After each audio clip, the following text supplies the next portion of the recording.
ঈদ তো তখনই সুন্দর ছিল যখন বুঝতাম না জীবনের মানে কি, যখন মনে করতাম দিনের অর্ধেক সময় না খেয়ে থাকলে 2 দিনে একটা রোজা হয়ে যায়। ঈদ তো তখনই সুন্দর ছিল যখন রোজা না রেখেও সবার আগে ইফতার টেবিলের সামনে হাজির হতাম আর সবার আগে ইফতারি খাওয়া শুরু করতাম।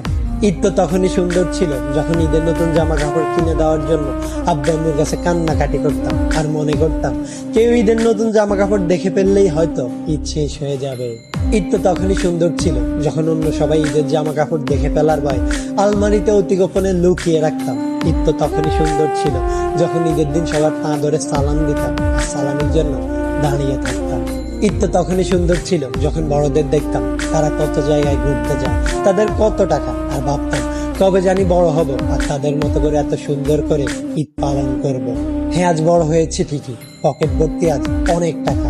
ঈদ আজ ঠিকই আছে, কিন্তু হারিয়ে গেছে ছোটবেলায় কাটানো ঈদের সেই আনন্দময় মুহূর্তগুলো। সত্যি অনেক বেশি মিস করি ছোটবেলায় কাটানো ঈদটাকে, যেটা চাইলে কখনো ফিরে পাওয়া সম্ভব নয়। ঈদ তো তখনই সুন্দর ছিল যখন বুঝতাম না জীবনের মানে কি, যখন মনে করতাম দিনের অর্ধেক সময় না খেয়ে থাকলে 2 দিনে একটা রোজা হয়ে যায়।